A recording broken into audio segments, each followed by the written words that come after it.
जय हिंद दोस्तों। आज के लिए बहुत ही महत्वपूर्ण सूचना आप सबके लिए LIC डबल AO का नोटिफिकेशन रिलीज कर दिया गया है।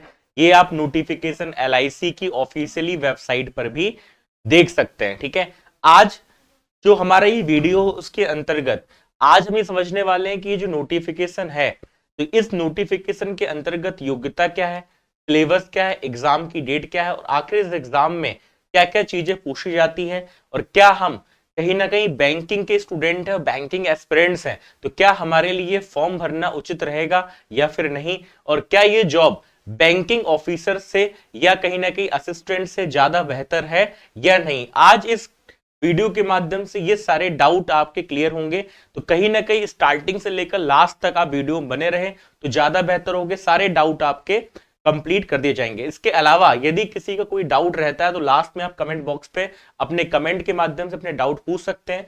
जो भी टाइम रहेगा तो उसके माध्यम से आपके डाउट क्लियर कर दिए जाएंगे। तो सबसे पहले हम बात करें, LIC का ऑफिशियली नोटिफिकेशन दिख रहा है आपको। इस नोटिफिकेशन में LIC की वैकेंसी के अंतर्गत असिस्टेंट एडमिनिस्ट्रेटिव ऑफिसर, जैसे कि आपने सर सुना भी होगा, एक वैकेंसी अभी और नोटिस जारी हुआ है LIC की तरफ से ADO का।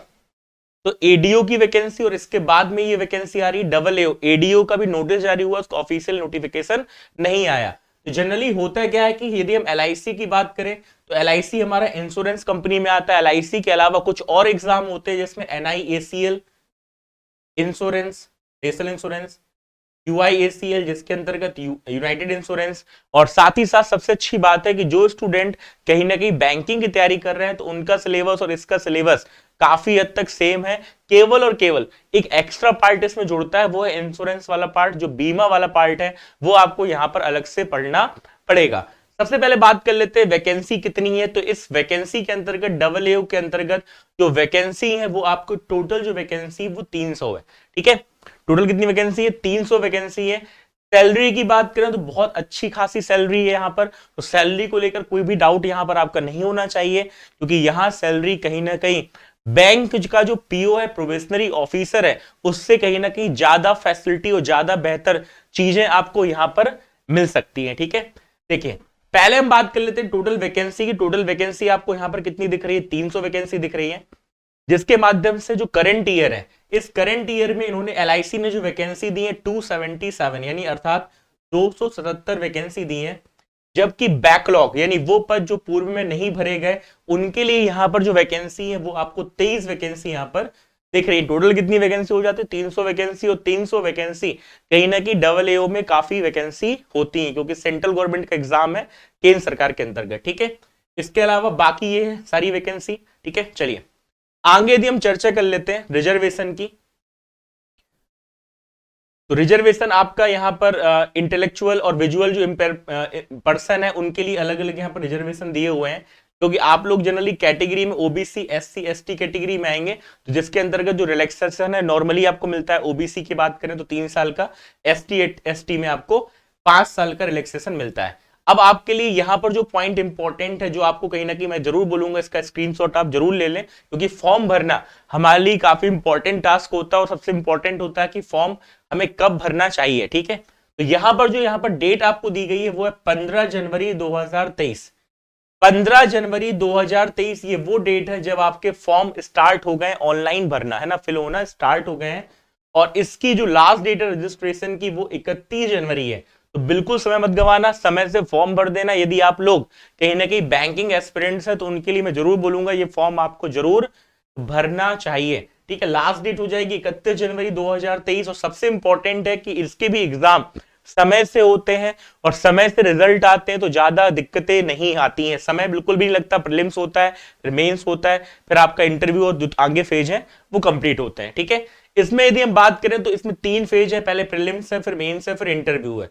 प्रीलिम्स की बात करें तो टेंटेटिव है वो 17 फरवरी 2023 से या 20 फरवरी 2023, ये आपके एग्जाम की प्रीलिम्स की डेट है। और मेंस की बात करें तो मेंस का टेंटेटिव एग्जाम है आपका 18 मार्च 2023, और 18 मार्च 2023 के बाद ये मान के चलना कि आपका कहीं ना कहीं रिजल्ट भी कहीं ना कहीं 1 महीने के अंदर इसका आ जाता है, क्योंकि समय IBPS के एग्जाम में और इंश्योरेंस में ज्यादा नहीं लगता। तो 2 पॉइंट पर हमने चर्चा कर ली। अब बात करें तीसरा पॉइंट जो स्टूडेंट का सबसे ज्यादा रहता है कि यहां पर एज लिमिट क्या है। तो जनरली क्या होता है, जो पीओ प्रोबेशनरी ऑफिसर के एस्पिरेंट्स हैं उनकी जो एज लिमिट है वही एज लिमिट आपको डबल एओ में देखने को मिलेगी, कम से कम 21 साल और ज्यादा से ज्यादा 30 साल। कंडीशन है वो आपकी जो एज लिमिट है वो 1 जनवरी 2023 को 21 से कम नहीं होनी चाहिए और 30 से ज्यादा नहीं होनी चाहिए। 2 पॉइंट और यहां पर चर्चा कर लेते हैं। एससी एसटी वालों के लिए 5 साल का एज रिलैक्सेशन है और ओबीसी के लिए 3 साल का है।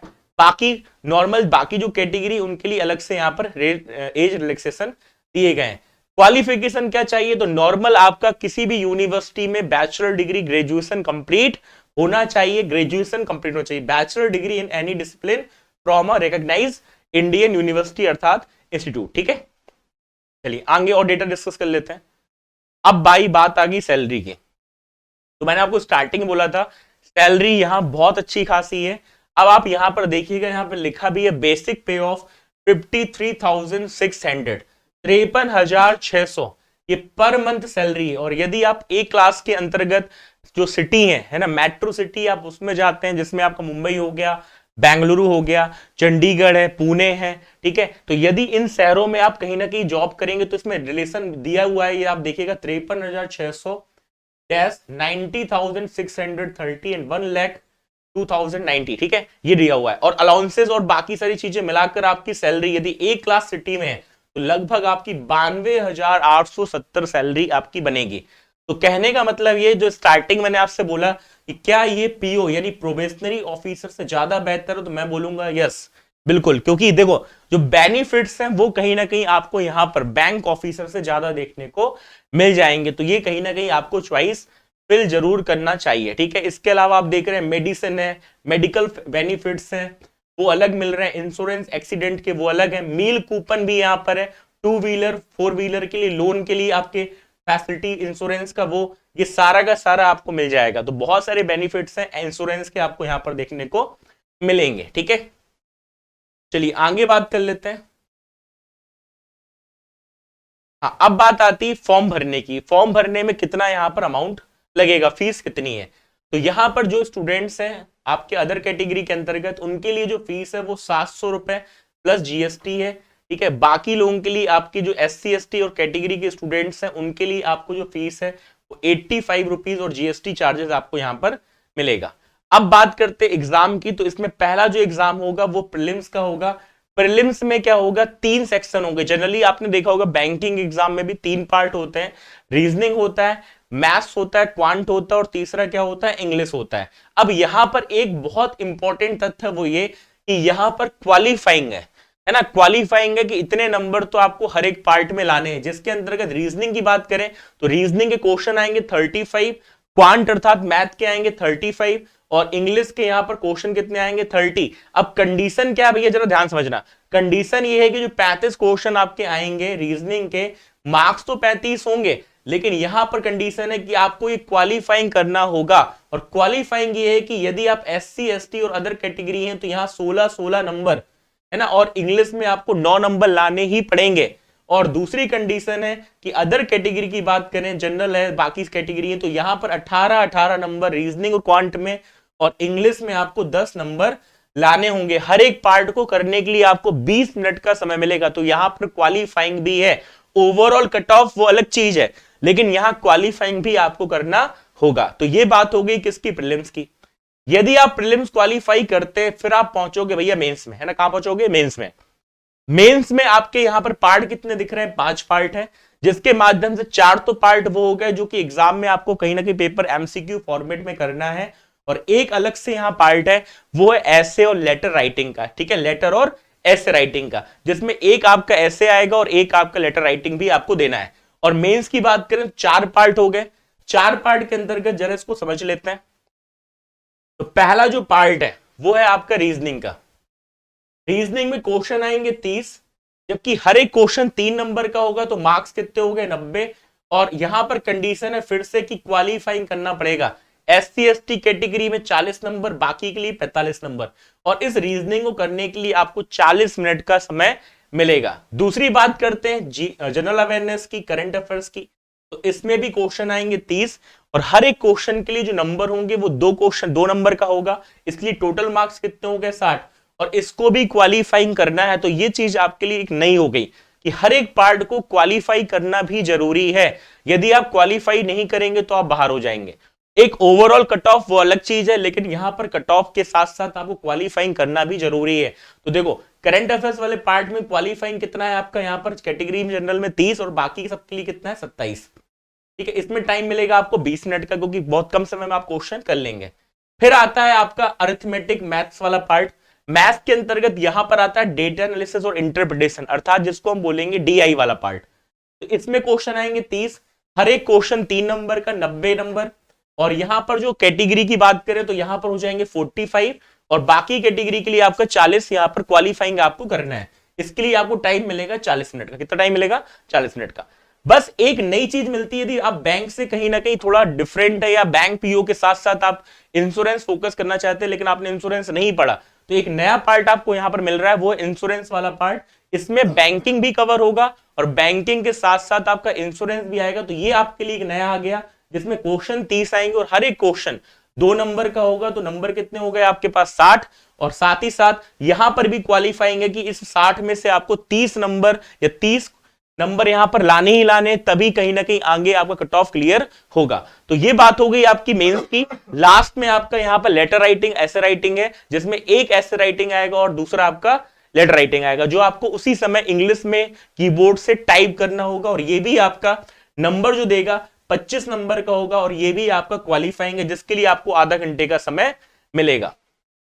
ठीक है, चलिए आगे और डिस्कस कर लेते हैं। ये तो बात होगी मेंस की। और प्री और मेंस के बाद फिर आपका जो लास्ट वाला पार्ट बनेगा वो बनेगा आपका यहां पर इंटरव्यू का। ठीक है, ये फेज 3 आप देख रहे हैं, ये आपका इंटरव्यू का। तो जैसे कि मैंने स्टार्टिंग में आपको बताया कि कहीं ना कहीं एग्जाम इंश्योरेंस का है, तो आपके पास इंश्योरेंस का नॉलेज और एक फाइनेंशियल मार्केट जो है वित्त का, वो कहीं ना कहीं नॉलेज होना जरूरी है, तभी आप इंटरव्यू क्वालिफाइंग कर पाएंगे। सैलरी बहुत अच्छी है, यदि आप ए क्लास के अंतर्गत सिटी में जॉब करते हैं तो अप्रोक्स 92,860 ये आपकी सैलरी बनेगी, यदि आप बेंगलुरु में है या आप चेन्नई में है या इस तरह की सिटी में है। ठीक है, तो ये तो बात होगी। लास्ट में आता है इंटरव्यू। तो इंटरव्यू के लिए वो स्टूडेंट शॉर्टलिस्ट होंगे जो मेंस में क्वालिफाई करने के बाद में लास्ट में आपके इंटरव्यू में पहुंचेंगे। ठीक है, और इंटरव्यू के जो मार्क्स है वो कितने यहां पर मार्क्स दिए हुए हैं? 60 मार्क्स दिए हुए हैं, जिसमें आपको 30 मार्क्स लाना, क्वालिफाई करना जरूरी है। ठीक है, SC ST वालों के लिए 27 नंबर है और इसके बाद में फाइनल आपकी मेरिट बनेगी और फिर कहीं ना कहीं चयन सूची में आपका नाम आएगा। तो लास्ट में मैं यही बोलना चाहूंगा, जो स्टूडेंट कहीं ना कहीं बैंकिंग की तैयारी कर रहे हैं उनके लिए एक अच्छी वैकेंसी और ये अपॉर्चुनिटी आप मिस ना करें, फॉर्म समय से भर दें। ठीक है, कोई डाउट है तो लास्ट में आप कमेंट बॉक्स पे डाउट आप मेंशन कर सकते हैं। ठीक है, जय Hind, thank you so much guys.